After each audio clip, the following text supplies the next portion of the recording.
What's up, guys? Welcome to another episode of On the Block. Igor and Joe, November 28th. I just wanted to touch base on some free agent signings. Raptors did lose Serge, but we re-signed Fred, which kind of surprised me more than anything, especially after that draft pick that we had that seemed like Fred's replacement. Still have Kyle Lowry under contract for one more year. We'll get into that as to if we think we're going to keep him or maybe trade him at the deadline. So we have some guard depth, but we signed Aaron Baines, a 2-year deal, which, providing he stays healthy, I think that's a really good pickup. But I'm not really sure. Like I said, other in their other front court spots, Boucher came back. Got Alex Len. Alex Len is short of some depth, but we still, I think, need maybe another front court piece, right? Like another power forward, small forward. Well, I mean, based off of what happened in the offseason, I think we lost, Rondae. I don't know if Rondae signed anybody. Hasn't signed yet. I mean, you can't really say that the Raptors got better this offseason because you lost Serge, you lost Mark at this point. I mean, we were talking about it off camera. I don't know how much Mark's got left in the NBA. I think the Lakers is a nice spot for him because there won't be much expectations for him to do much of anything at this point. The offense goes through. It's going to go through LeBron, going to go through AD. We're going to get to it later in terms of Harold and Schroeder. So again, Mark's going to be a bit player, and I think that works out in his favor. So not much there, but when they did make that draft pick, I was a little bit, this could possibly be it. But you look at the fact that Kyle's the age that he is, so he's maybe got a couple good years left. It makes sense that they get another point guard in there, and and Fred does play a lot of with Kyle, so you can definitely give him some minutes there. It looked like they made some pretty decent draft picks in terms of the draft. So yeah, I mean, all in all, losing Serge sucks. I mean, the Mfuzi Chef. I did think, based off of the earlier comments by Fred when we were talking about it, that he would leave, but it was crazy. But the market dried up on Fred. That's what I really want to know. What the market was. How many offers he had. I think I think a lot of teams were really. Again, maybe the Knicks. You didn't really hear as soon as the Sacramento signed Fox to that deal. There was a lot of places that probably were out in terms of. I know, for example, Phoenix, when they brought in Chris Paul, they needed a point guard. That pretty much took away that option there for Fred. Then they might have been looking at him there. So I think he really had maybe the Raptors and maybe two other solutions, and the Raptors were a better fit. And he decided, you know what, they're going to pay me a reasonably decent amount. He got paid, I think it was 20-ish. Like, I think that was a reasonably fair deal for what he was producing. It's a lot of money right? It's a lot of money. I mean, at times, in the playoffs, if you base it off of the playoffs, I think he had some really bad games in a lot of scenarios. If you base it off of how the whole season was going, he was playing at a near all-star level at times. So it really depends on how you look at the situation. Is he going to get much better from what he is now? Probably not. But like I said, it's not one of those contracts where you're going to be like, well, damn, they massively overpaid him. They probably paid market value or maybe gave him a slight overpay, but it's nothing that's going to cripple them because he's going to be a serviceable player. So it's not, to me, like we mentioned the off camera, the whole Hayward situation. I'll take Fred's deal over what Hayward got in Charlotte any day of the week, even though Hayward's been an all-star multiple times and Fred has. Hayward has a big injury history too. Absolutely. Right? And again, you look at, I'm sure we'll get to Klay Thompson and things like that too. These guys want to get paid, and for a reason too, right? You look what happened to Klay. Klay's going to probably miss 2 years. Don't know what he's going to be. You got to get paid because, you saw with Isaiah Thomas, he ended up playing through an injury. He lost probably hundreds of millions of dollars. And now now he can't get a chance. Now he's trying to for a roster spot. That's why when Fred said I'm trying to get my money. At first I took it as a sign that he's gone. But I can see, and Fred was getting paid reasonably well in his last contract. But you need some financial security, and for them maybe for us give me $1 million, I'll go play in the NBA. But for them it's a different story, right? So sucks for the Raptors, but they're gonna need OG to step up. They're gonna need your boy Slim Doug to step up as a center. And again, he had spurts last year. I think he needs to, bulk up a little bit and stay out of the supermarket. Yeah. When COVID and stuff. That's right. Yeah. He's gotta make some better decisions, but it is what it is. It's definitely a loss. We're definitely a worse team. A worse team for sure. But again, you don't know what the rookies will bring in, right? Like they did cut DeJuan Hernandez. Yeah. So that and Malcolm Miller. and Malcolm Miller. But again, you got to bring up spots for the rookies, and some of those guys that played some of those minutes in the bubble were actually pretty good. You might want to give them better roles because next year's the year to try and get guys roles, right? Yeah, A short season was it OJ Brissett, I think it was. So guys like O'Shea that. Brissett, he came, but then there was also another point guard they had. Yeah. But so the Raptors ended up signing. So Boucher got 2 years, 13 and a half, and then DeAndre Bembry, who they brought in from the Hawks, 2 years, $4 million. The second year is a team option. So at the end of the day, they ended up, and then how much? And then Baines was how much? How much did they give Baines? I want to say it was 10 a year. Which is pretty good considering they ended up. I actually thought that Slim Doug probably got more money than I think he kind of got overpaid, right? That's what I thought, just based on because he's restricted, right? So some of them would have match. So he would not have. I'm surprised they kind of gave him that money, but I guess they see a lot of potential in him. And again, at times he can shoot, he can defend. He needs a lot. He needs some seasoning, but he's got some potential. And again, a guy that was I'm pretty sure he was like living on the streets or something at one point. Before it was a heck of a story too. Yeah. So. Good Montreal boy. Again. So Baines got 2 years, 14.3. I think he was the only guy that got a 2-year deal. So he got 7 point. So he barely got anything better than Boucher, which is crazy. Which is mind blowing. That is pretty mind blowing because Baines had a pretty good year. He was at times for the Suns was putting up 20 and 10. In games, so that's not often, but yeah. No, I his really market must have really dried up, but that's his age. And apparently he was waiting to sign with the Raptors. Then again, if you look, I think what hurt him too is if you look at like Montrezl signed for no money. Like Montrezl, I think ended up signing 2 years for $19 million altogether, I believe, with the Lakers. He didn't sign for all that much. They used a mid-level on him, I believe. Yeah, that's crazy too. So that probably threw the market off for Baines quite significantly. But then again, who would you rather? I thought Harold. Would you rather have Harold or would you rather have KCP? I would rather have Harold. I mean, I think Harold. After you lose, Dwight wasn't about. Well, in terms of what they had going, I think Harold, like in terms of he was the sixth man of the year. So you definitely take Harold over KCP because, in my opinion, we talked about it, you don't know what you're gonna get from KCP, and he's a wing player. I think those are easier to. He's had enough of the 1, 2, 0 point games too, right? Yeah. So KCP got 3 years, $40 million, which to me is crazy. Well, that was also more. He's represented by LeBron, yeah. And I think he got more money in a situation where he probably got again. He had a pretty good finals situation. He was in the playoffs. He was terrible in the regular season. He ended up getting one of those deals where Harold was a Tristan Thompson type deal. Yeah. Harold took less, and then I'm sure Harold's going to be in 2 years. He's going to end up getting paid, and then whatever. Because KCP did get overpaid. Big time. I can't say he didn't, but again, don't know what the market was for him. Anthony Davis still a free agent too. Like we're pretty certain he's going back, but still a free agent. What are they waiting for, right? Well, trading camp starts in a week. I think he's more into what kind of structured deal he wants. Is if he wants to stay with the 2 years that LeBron has, things like that. Because I wouldn't be surprised if at some point he decides to go back to Chicago. He is from Chicago. Wouldn't stun me if he goes back. Once LeBron's done. Once LeBron's done in a couple of years, that things are over, and he got his chips. I think it was a smart move getting rid of Danny Brickhouse Green. Oh my God. Danny Brickhouse was bad. They moved him quick, and then he got traded right again. So he went to Oklahoma City, and then he went to Philly. Yeah, so he got flipped quicker than when he was getting robbed out in Vancouver when he was a Raptor. So at the end of the day, like Danny's had some rough luck the last couple of years. But you know what? Back-to-back champion though. He was a but then again, like if you look at those situations, like so who's that guy that the Bobcats drafted? Adam Morrison. He was a back-to-back. Yeah, he was in all those Kobe teams that won all those chips. I thought he only had one. He never played. I think he at least got 2. Okay. But I'll give Danny some more credit than that. But he had times even when I don't know we crack jokes that he can barely crack in a layup if he can hit the threes every once in a while, but he can't. His running style, he looks like he's gimped out there. It's crazy. It's very weird. It's crazy. I noticed that last year too. Court, I think LeBron was getting on him, and then what the heck, you got to get back. He can barely run these days. So I think once they got that Schroeder deal, and I think that was the end of it for him. We'll see you later. Yeah, and again, I personally think the Lakers are much better than they were last year based off what they brought in. Losing Rondo stings, no doubt, but. At the end of the day, would you take Rondo or would you take Schroeder at this point in their careers? You probably might take Schroeder. So I want to talk about that. Let's talk Lakers now that we're there. Okay. So the Lakers on paper, everybody thinks that they got a lot better, right? Yeah. And I'm using the word things.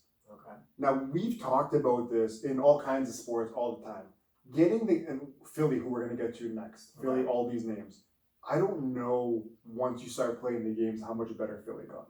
Sorry, not Philly, the Lakers. Okay. Based off of what? Rondo was incredible for them. I don't think anybody's going to deny that.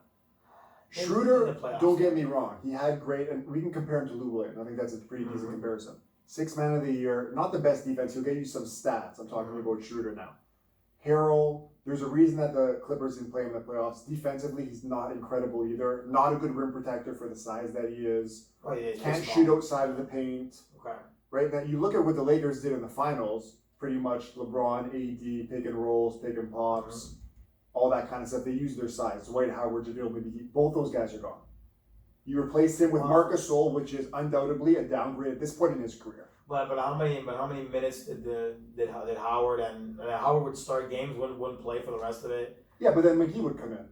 No, I mean if you look at Towards the end, McGee didn't play much. McGee, I think the last 2 playoff series you didn't even see him. Like they were using who were they? Who were they using at center? They were using Marquise Marquise Morris. who they just Marquise brought back. Morris. They were going small. They were using Howard more to do within the Jokic series to get on Jokic's nerves. Because But in Davis the didn't like guarding the finals, big guys. Yeah. they barely played him. Well, they didn't have to because Miami's undersized too, right? So I mean, I'm sure like in certain situations they definitely downgraded on size and depending on the matchup, but in terms of overall talent, I mean, in terms of like let's say Even defending, like Danny Green, he was not good in the playoffs. We know that, but Danny Green's still like at least an above average defender. sure, and And again, who did they replace him with? which is a good one. They lost Avery Bradley too. Another defender who wasn't in the bubble, but still, yeah. I mean, you can say that depending on like okay, so Mark. The one thing that he reasonably could when he was reasonably fit, he was a pretty good defender. Yeah. Like on Embiid and things like Yeah. that. So you can still use Mark in some of those situations. But not Is least he a about shooter? 36, 30. Yeah. You know what I mean? Yeah. So is he a shooter and like is he gonna get you a massive amount of rebounds? I would say no. No. But again, is he a huge downgrade from JaVale and Dwight?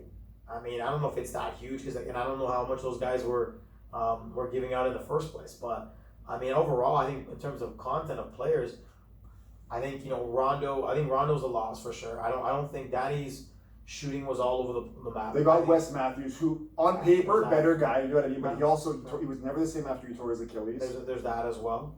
I think Harold's going to be a dog. I think Harold will get you 18 and 10, which is basically all they need from the inside But individual. he's also going to clog up a lot of space for Anthony Davis inside because he doesn't leave the paint. And I think one of their biggest issues in the playoffs that I saw is that they didn't have that guy that was without Dwight there. Like there was no fight on defense in terms of getting boards and things like that. I don't think Harold will need to do what he did with the Clippers. I think if he's that dog on that end in terms of getting boards and second chance opportunities, it'll work.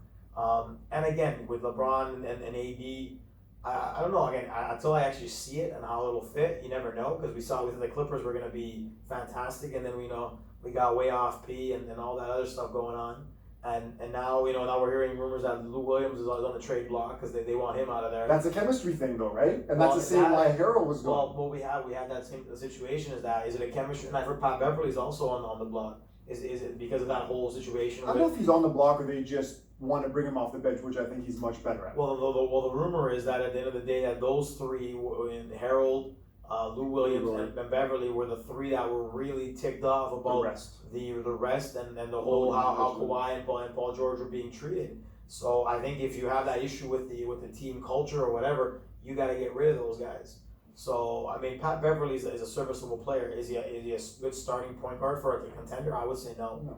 I think you need as a backup point guard. Absolutely, he's got great defense. He can do anything, but I don't think you're going to win with him as a starting point Well, guard. it's the same thing like if you were starting Rondo for the Lakers last year. Rondo was incredible. Playoff Rondo, he was Playoff good. But He was healthy. if you don't have LeBron, which the Oh, yeah. Clippers don't have, and which you know what I mean, then you start asking questions. What's our Absolutely. ceiling if he's your starting Yeah, point so guard? in terms of how the team will mesh, you don't know if the Lakers are better. Are they better in terms of talent? I would say yes. Yes. I would say yes. But again, we don't know how. But once it's again, gonna- that's what I'm saying. The meshing and all that stuff, right? Like we Just looked at never- the Clippers this year. We said, "Oh, hey, Clippers," and then obviously, the bubble changed everything, right? I think that if that didn't happen, the Clippers reports were that the Clippers were unhappy in the bubble. They just wanted to get home. They're all a Yeah. bunch of party guys: Lou, Will, Harold, all these guys Uh-huh. trying to sneak in girls and all that kind of stuff, right?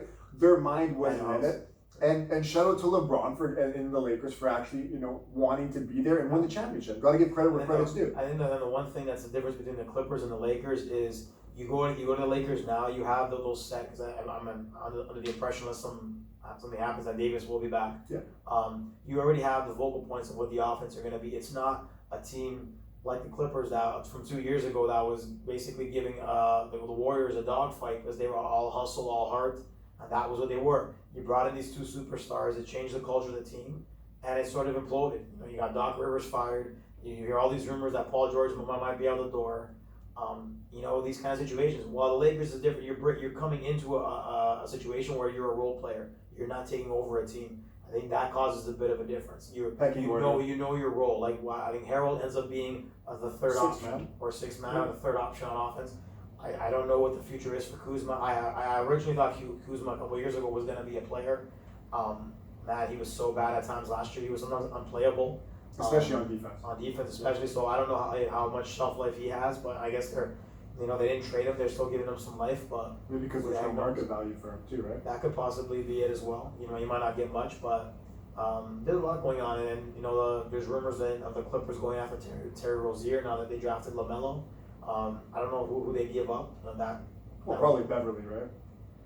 Matching salaries because Rozier makes a lot of money, right? And they already have a lot. Rozier's probably around like 14 or 15. I think Pat Bev's around 11. He resigned for something like that. I think Rozier made more than that when he was a free agent out of Boston. I think he might. It was like a 3-year 50 something. I thought he was almost at Fred money. I think 19 if I had something like that. I think he was at 18, 19. I have to double check, but he's in a position where they believe that. I heard Jordan loves him.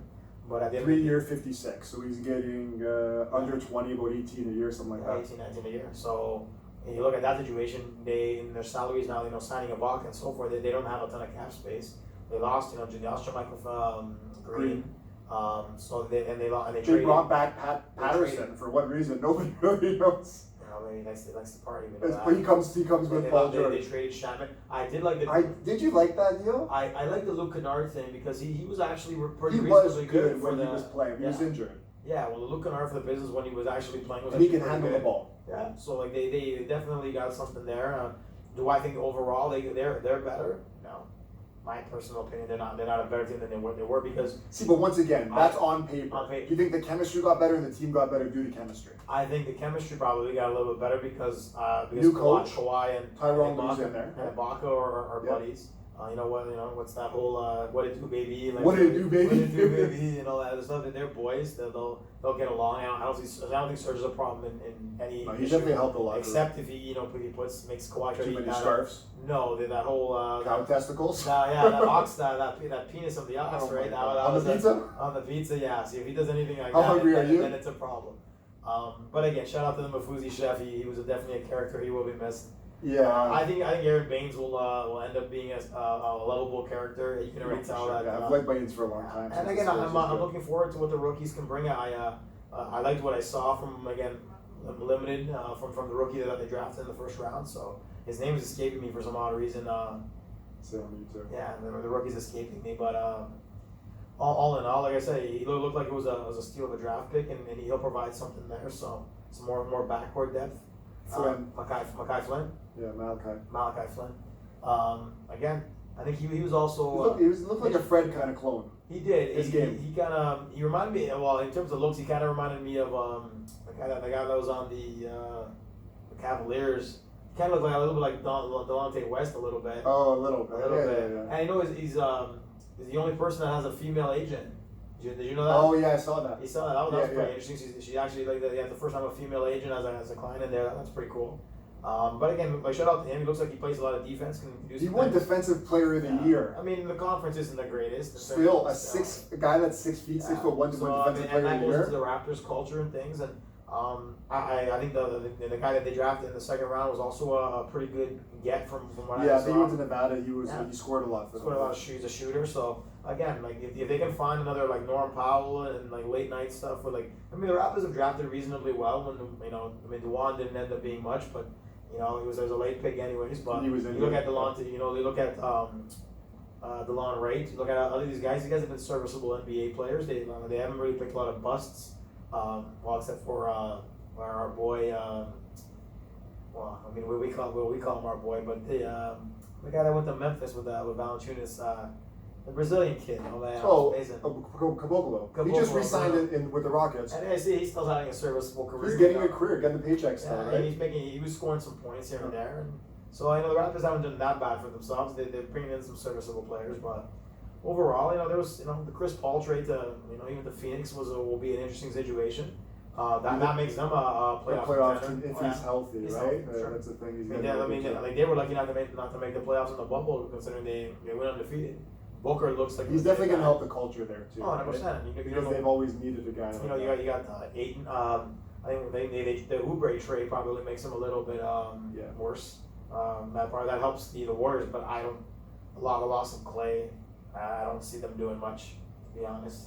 I think if Curry's healthy, that's another question because last year he missed 2 separate injuries. Yeah. If Curry's healthy, I still think they get in the playoffs. Really? Yeah.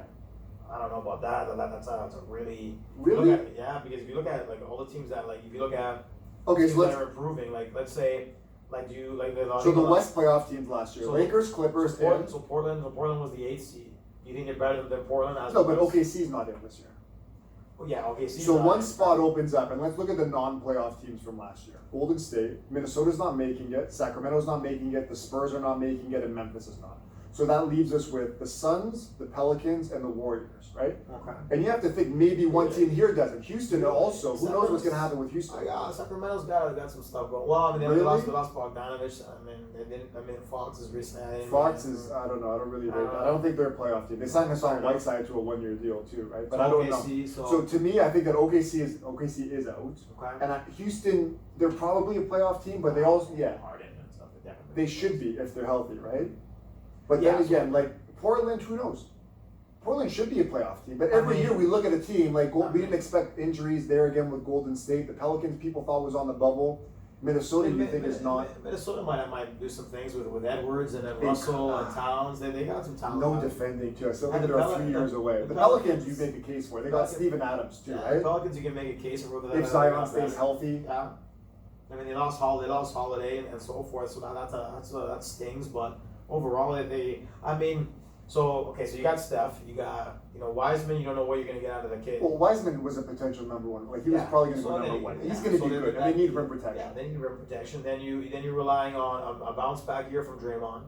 And I just think Draymond's good if there's guys around that can play basketball. And then you got Wiggins and Oubre.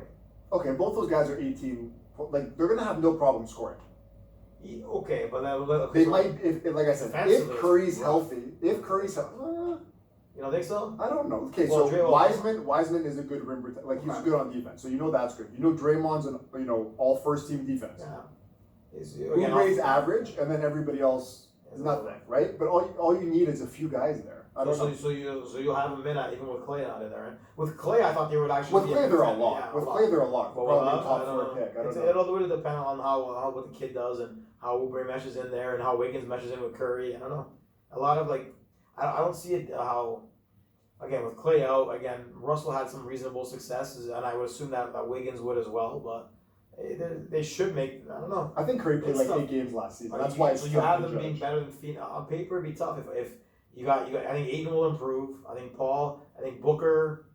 It's a tough situation there. I think they'd be again depending on how. At the end of the day, Steph Curry is obviously a Hall of Famer.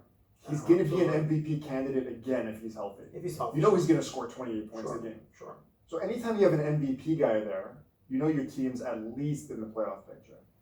Like I said, this is all assuming all these guys stay healthy. I don't want to start saying what team. I mean, like I said, OKC's definitely not. OKC's probably going to be finishing the bottom of the league. Last, yeah. They pretty much dropped everybody but Shai Gilgeous-Alexander. So I mean, they got 25 draft picks in the next 3 years. It's crazy. I don't know what they're doing with all these 18. Well, I mean, I would assume that they're eventually gonna shop all these picks to get guys, right? They'll put in the team. Maybe put in a Paul George type offer or something, right? And stuff.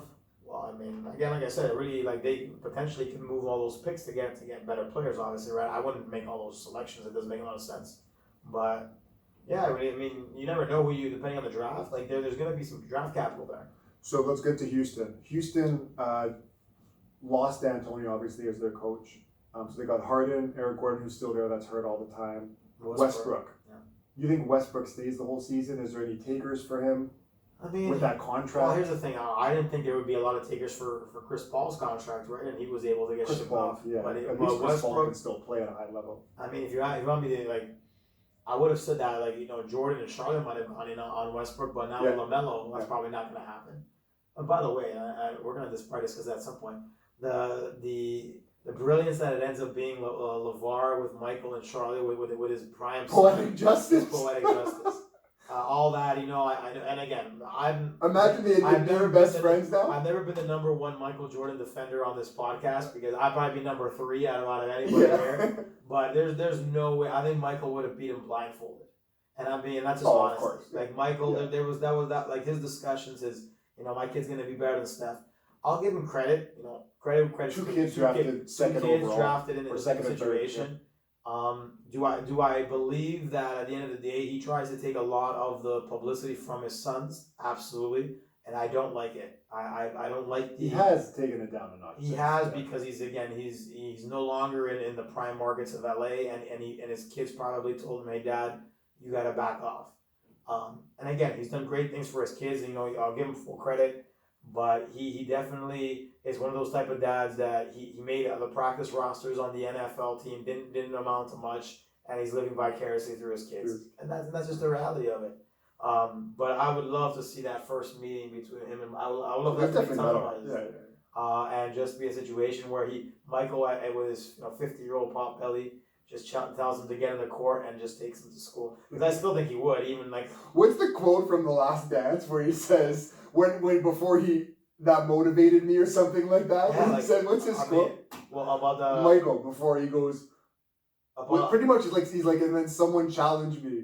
Yeah, well, I think that that's that. Like, there's rumors that Michael would actually tell that to the media, but a lot of that was made up. Like, he would pick out some scrub on one of the other teams and be like, "Yo, this guy talked down to me." He said he was a better player than me, or something like that. And a lot of that stuff, like, no one thinks that actually happened, but he used that as personal motivation to take guys down. And I would love just to see, even if it was a charity situation, of him taking on LeVar one-on-one. And if LeVar could even manage even a point or two, I'd be surprised.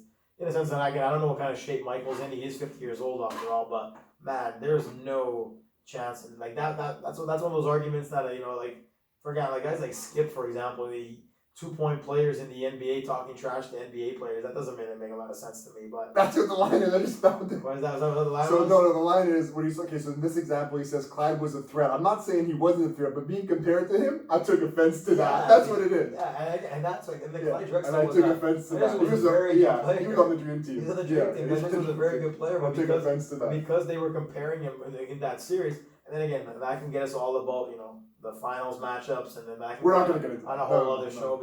Clifford Robinson as a second man, like Terry Porter, like no, come on. But again, the G. Okay, let's go Rockets. So Rockets, like we were just talking about, still have Harden, still have Westbrook. They bring in Christian Wood from Detroit, who looked really good last year. Yeah, I didn't understand the trading of Covington. I thought he did a great job. I didn't get it. I don't know. I guess they were giving. They got back their first round pick for him. But like I thought he played well. That was to me that was a sign of throwing in the white flag. You think so? I think with that it was more so like D'Antoni was gone. They got no size. The GM was gone too, and the whole thing with both those guys is they were all in on the small ball. Now the GM and the coach are out, and now they're going to go more traditional. You bring in Wood, who's a power forward, and Cousins, who's hungry now after not playing for 2 years. So you go with the traditional lineup now. But how much does Cousins really have left with all those leg injuries? I don't know. What do you think? Not much. Like if you're banking on Cousins being you don't think he'll get you 15? Your starting center. I don't know what, like with all his injuries, I don't know, like same thing with Clay, and I'm knock on wood, I'm hoping that Clay could simply be again, Derrick Rose has recovered reasonably, but Clay may never be the same player he was. It's worse with guards, I feel, because Achilles I think is like the worst ligament injury to have. The one thing that Clay has that a lot of these guys is that he's an exceptional shooter. So he'll make a niche in the NBA because he's a phenomenal shooter. But will he be able to be that lockdown defender that he was and be what he was at that levels? Time will tell, but even Cousins, like big guys, like he wasn't very mobile to begin with. That's why I'm not really concerned though, right? I'm more concerned but like if you're a guy like Westbrook or like if you're like a really athletic guy, Kobe, that's what forced Kobe to retirement. He would have still played a few years. He tore his Achilles. Yeah. But rest in peace, obviously. But that's the thing. Like, I feel like with those kind of injuries, the bigger you are, it's not as much of a difference maker because it's not like Cousins is going to cross you over and dunk on you anyways. He's a power guy. He's, most of his defending is body on body. It's strength. I mean, it makes him a little bit more of a liability on defense, even though he wasn't great to begin with. But I don't know. I guess we'll see how. Again, you never know how guys are going to come back. I didn't think the small ball was going to work at all, anyways, because they were at times they would get out rebounded like ridiculous. Crazy, and against the Lakers, that's what really did them in. Yeah, when you're able to shoot the three at a high clip, maybe you can like get away with go out. But I mean, at times they were rough on all over the place. But I mean, there were those rumors about the James Harden thing to Brooklyn. I was hoping that wouldn't work. But do you think do you think that Harden wanted out first of all? Do you think that the teams had contact? Do I believe that Harden kind of sees that he's not going to win a championship the way that the Rockets are going? Absolutely. Do I think that the Harden situation with KD and Kyrie would work out? Absolutely not. You have three ball dominant guys. I think KD would have been all right with it. I think Kyrie would have been, as was reported, Kyrie would never have gone for it because that system won't work. You have guys that need the ball in their hands. That would have blown up by mid-season. That's providing that those two guys stay healthy, right? Because Durant, that's great interviews. That's a must-watch. Like that would be a must-watch team because that would be a good Hard Knocks if they had that. It'd be absolutely entertaining because you got three of maybe the top scorers in the league and so forth. But I also don't know. I think Harden is another guy that wants to be the big dog. That's the thing. I feel like if Harden said, I want to go to the Nets, he's conceded that he's not going to win with his team. Second of all, conceded that he's not the best player on a title team because that would have to be Durant. I don't know. That's just a sign of like throwing up the white flag. Like, let me kind of piggyback off someone and get another ring, which has been done multiple times. Oh well, yeah, and I would say that you can make the case that with Steph Curry coming off of MVPs that Durant did that for a good portion, depending on your thoughts. Now most people will probably take Durant over Curry in most situations, but at the end of the day, like Curry was coming off some MVP type level seasons, so. And we all knew that Durant didn't feel comfortable in Golden State because it was never going to be his team. So can you be the big dog on the team if it's never your team? I would argue not. In those circumstances, so I don't think Harden would have worked out there. I think Harden need a change of scenery. I think he took offense to I think a couple of things that the Rockets owner was saying at some times, but I don't see like the way that they're right now. They're not going to win that Western Conference. I think when they finished 4th or 5th last year, tied for 4th. They probably bottom out now to probably 6th place. I would say. One game really was Dallas had 43 wins. They had 44. Yeah, Dallas with everyone healthy will probably be better. Powell's probably coming back. And I would probably say that if Portland has a whole year of Nurkic, they probably will be better too. And they get what they get from Dame and CJ. So. You think there's a chance Houston doesn't make the playoffs? No. I don't think there's a chance there because I think Harden's too good of a scorer, and he'll take over with too many games for them to have that kind of record. He'd have to he'd have to be one of those situations where he get injured significantly, and Harden were to miss like 30 games or tear something up. But he's such a dominant offensive player that I can't really see that. He's built to be a regular season scorer. In the playoffs when D gets a little tougher, it's a little different situation, but in the regular season. And I want to talk about that too. So I think that even the reason why you don't see too many free agents really signing their big guys. I know that Wood did because he got paid, and that's more so maybe like the market and that kind of stuff. That was a weird situation. I figured like he did some things for Detroit that I didn't understand. Okay, so we can talk about that too. So Jeremy Grant gets 3 years, $60 million, which a lot of people were surprised at. I'd rather have Wood. I've never been a Jeremy Grant. Like, I don't think he's incredible. He's overachieved in his career. He's good. He's not worth $20 million. So Detroit essentially, unless Wood says, "Hey, I'm out," he says, "I'm packing. I'm not." I thought Detroit was trying to get Casey fired from the stuff that they did. In my honest opinion. Really? Well, they gave him like a 5-year, 6-year deal, so he's not really going anywhere. I don't know. Like, I have no idea. They brought in DeLon Wright. I thought Wood was one of the core guys. They're one of their shining young guys. Didn't make any sense to not qualify the guy. So. Then I don't know what they were doing. I guess they really like what else did they? Who were they throwing money at? Nothing. So they ended up getting rid of Kennard too, yeah, right? Which is another. Blake Griffin, supposed to be coming back. He's always hurt. They always say he's in the best shape. And then DeLon Wright, I guess, is starting at point guard for them, right?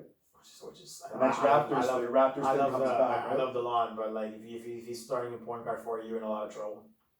He's a serviceable like 7th, 8th man off the bench, but I don't know, as a starting point guard for an NBA team, shout out to him, and maybe he needs the opportunity and he shows something, but I can't. Well, they drafted actually Killian Hayes, the Awesome. French American Awesome guy. man, brother. Yeah. That's awesome, man. So they took him. Where did he go? I think it was like 6th or 7th overall. So I guess he'll start at point guard, and then DeLon can play the two with him. My favorite was the Knicks taking another, like it was another power forward, but it was about like 12 power forwards on the team. But you know what? I think that's one of the few picks that they'll actually get. That he is what he is. This is a dunker. Not even that. Like that he's gonna bring that. He's almost like a Harrell, a more athletic Harrell and a bigger Harrell. Yeah, I mean, he looks like he's gonna bring some race Obi some butts on Toppin. weird ass, a weird name.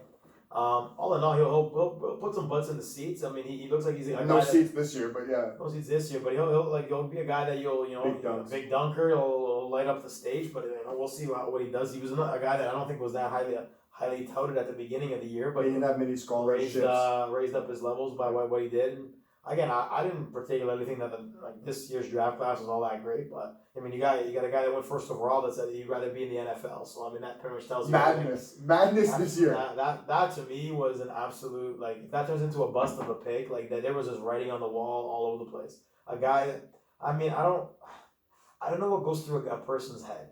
You know where you're supposed to be drafted, even if you have these somewhat beliefs or whatever.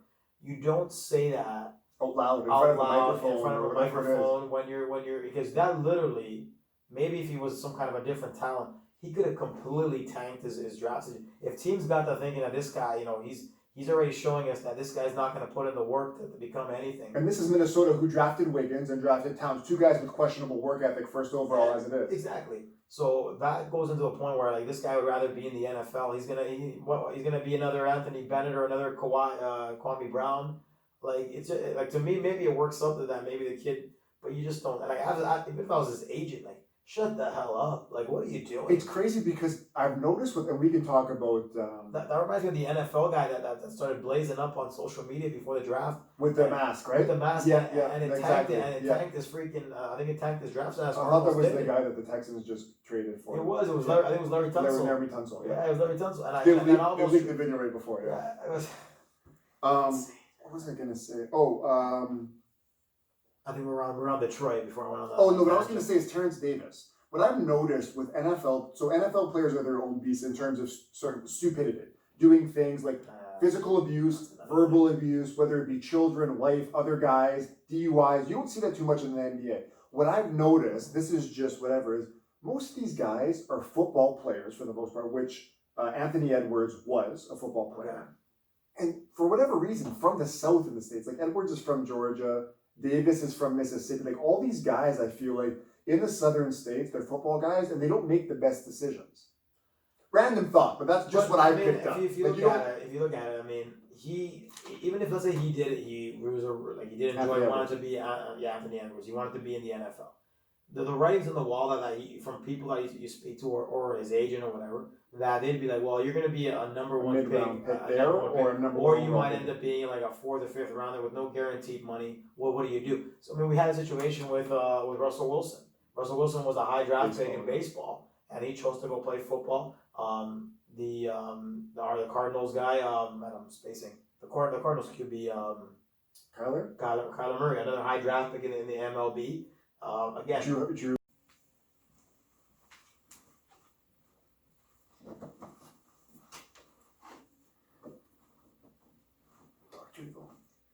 All right, welcome back, guys.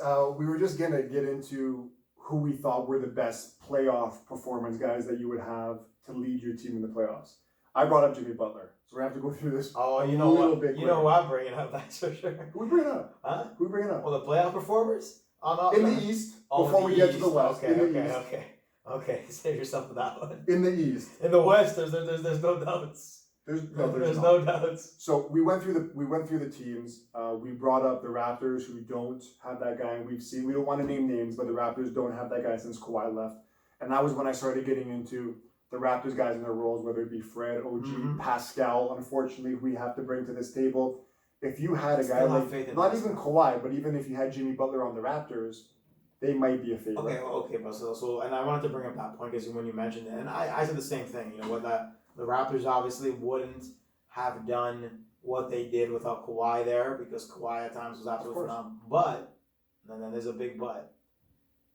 you look at what happened in the Clippers, and I kind of rethink that maybe I wasn't giving a lot of these other guys enough credit, because if you look at it, I mean, at another star player, we can say that Paul George technically would have been better than anyone that the Raptors had. I think we can probably make that case. You have other guys like Lou and Beverly and Montrez, and it absolutely collapsed. Yeah, okay, I don't want to spend, Right. yeah, but this gets back to what we started the show with when I said, did the Lakers get better because they have more star power? And I think that that's an emphatic no, Okay. and you and a lot of people would disagree. We can go through the guys. Harrell needs the ball.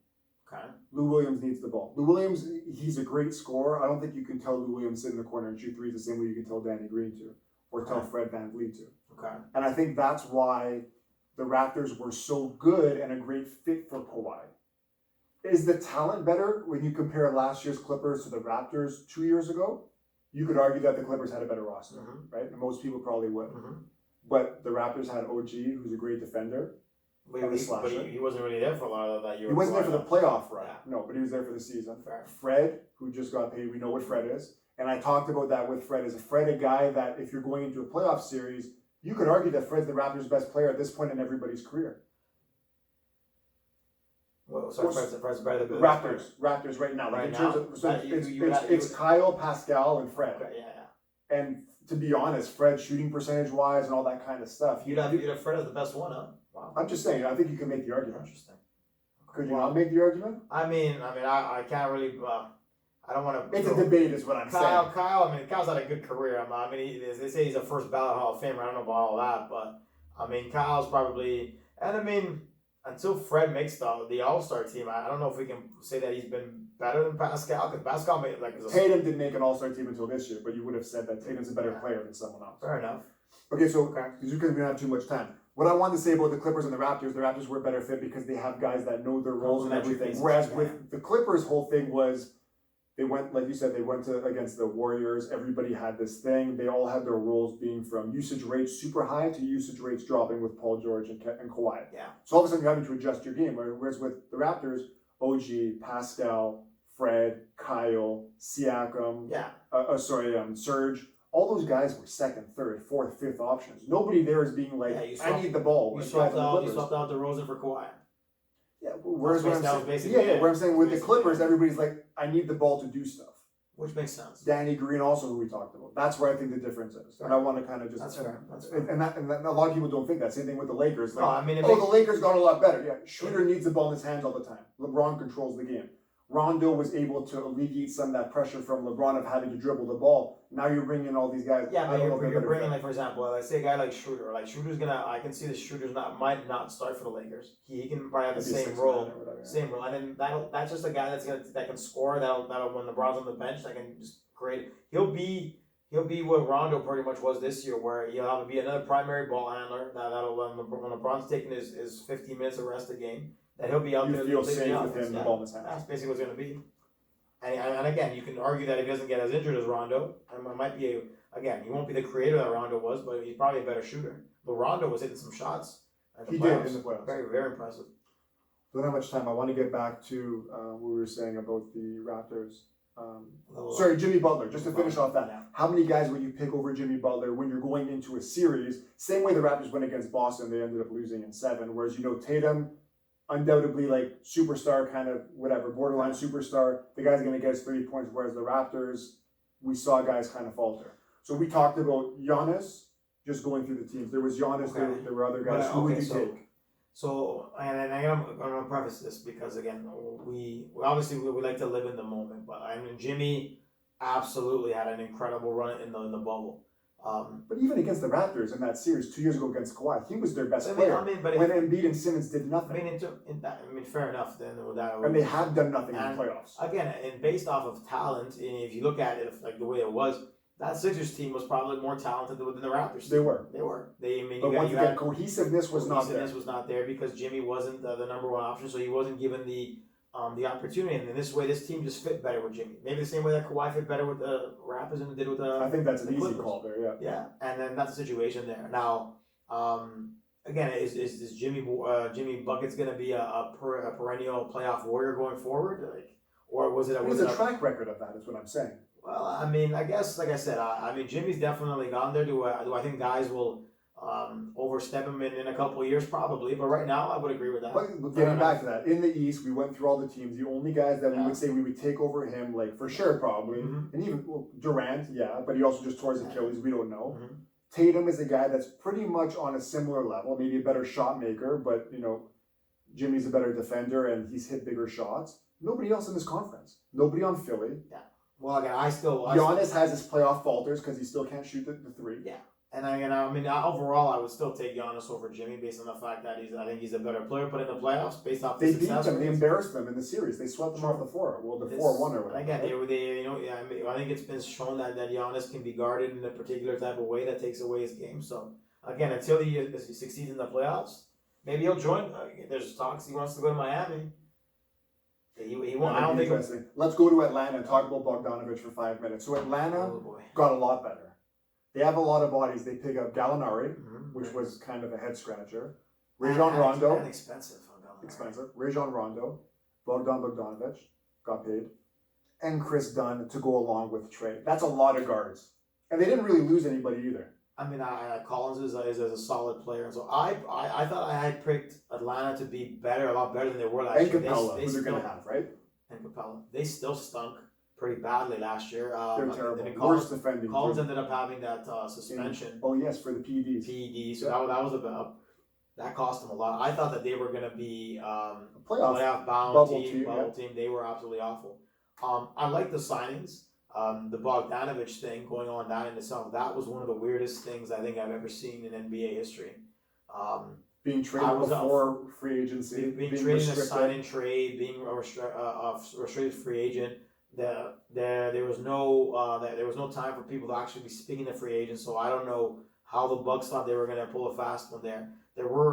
And that still might end up being a problem because they might face some tampering charges, which could cost them draft picks or whatever it might be. I think a rival executive actually was one of the guys that really did bring it up. That like, what the hell is this? Because it didn't make any sense. I'm like, free agency starts on Friday. These guys are pulling moves on Tuesday. There's been no signing period. What the hell's going on? Because usually they have that. I don't think they had this year where you Because they didn't know what free agency was going to be. So how the heck are you signing guys to sign in trades when you can't be speaking to them? And then Bogdanovich absolutely pulls the heel move. Absolutely turns the heel move. Tells them to go screw themselves. Yeah. I'm not going anywhere. And he signed in Atlanta. And the crazy thing is, and again, I don't know how much the money was going to be in Milwaukee because I don't know if they It was would the same deal pretty much, right? But how do you turn down going to the first place team on the same Back-to-back money, years, yeah. back-to-back years, with the MVP to go to a team that was near the basement? Like either he had no thoughts of living in Milwaukee or hated the idea of living in Milwaukee and preferred Atlanta. But that was one of the all-time heel moves, and shout out to him because the Bucks played a dangerous game and got significantly burned. But it was definitely a stone. It was a stunner. zero F's given. It was like I've never seen that kind of situation. 4 years, $72 million. And a lot of people were saying, with that lineup, they were to, he can shoot. Yeah, good ball He's a handler. good ball handler, and you couple him with Drew Holiday, it would have literally made Middleton still would have been a third option probably. Making $250 million. Yeah, but it would have given him a heck of a starting lineup. Probably the best starting lineup in the conference, in my opinion. 1 through 5. Yeah, arguably you could have. That still leaves them in a bit of a hole. But shout out to him for doing the screw job. I don't know what the hell was going on, but he said he wasn't going to go. His agent was all over the map. That just was a mess. And I do hope that the Bucks get nailed for tampering because that looked like a whole heck of a lot of BS in my opinion. I do hope that if it's a first round draft pick or some money, that was a disaster zone. I know 2020 is weird, but that's not that kind of weird. That was crazy. You think Atlanta makes the playoffs this year? Yes. Yeah. Yes, because at the end of the day, Orlando didn't get Orlando got worse. They ended up losing Augustine, I guess was. I don't know if that's good. But again, they didn't get any better. They were a bubble team. Isaac's probably going to miss more time again. He got injured again. There's that eighth is right there for the picking. I think obviously the Nets will be better. I think the Nets finished 7th. They'll be much better. Bulls have a chance, maybe, right? But out of these Do they? playoff teams, hold on. Do they really? Go through these playoff teams really quick. Milwaukee, Toronto, Boston, Miami, Locks. Philly, Brooklyn, Lock. Lock, right? The only team really is Indiana and the Magic. I still think Indiana makes it. I think they them bought They should. They always do, right? Unless that Oladipo thing turns into some kind of catastrophe. But he's in a contract year too, so he's gonna go hard. Right? I think they have enough talent. I mean, they still got, T.J. Warren was playing out of his mind in He the bubble. was in the bubble. Oh my God. He was again. They have a lot of talent there. They're not going to go. I thought them firing Nate McMillan was an absolute really shady, right? Considering that what he was able to do with his star player off for the majority of the year. That's absolutely unbelievable. That made absolutely no sense whatsoever. But going back to it, yeah, the Sabonis too. The eighth seed, yeah, Sabonis was lost. There's no way they were going to be able to do much with Sabonis out. And Oladipo wasn't healthy. Yeah, eighth. I don't think Orlando makes the playoffs. There's no That's real the only signs. spot then, probably, right? Yeah, Unless and there's other teams in the East that might be a bit of a jump. Chicago maybe makes a chance. That's really it. Charlotte's going nowhere. New York's going nowhere. Washington. No belief in Thibodeau up in New York. In the first year, I don't know. In the first year that David that. Well, you never know. Maybe Obi Toppin turns into Vince Carter all of a sudden. Who the heck knows? I don't know. I doubt it, but I think that's the only not in year one, anyways. Overall, I think that's pretty much. It'll be a battle between I think Brooklyn probably has the advantage at this point. They depending on how good that situation goes. Can LeVert, can he play with those guys? Six man, he gets six man, whatever it ends up being. I think they have probably the most talent. When everyone's done, with those two, if they're healthy, but like I said, Durant's coming off an Achilles injury. Let's see what he's like. He's probably the number. Giannis was the MVP, but if Durant's in the conference or even been playing, you'd probably argue that Durant will probably be right there, depending on what he was doing. So yeah, just like I said, Durant is Durant, maybe a top 10 all-time player. You know what I mean? Maybe, but I just think, like I said, the Achilles injury. I'm really interested to see. We know he's not going to be the same guy. He's probably 31, 32 at this point, and towards Achilles. Well, and the shooting's going to be. So I think a lot of people. About 1 minute. I think a lot of people had this thing where Durant was probably on a consistent thing would end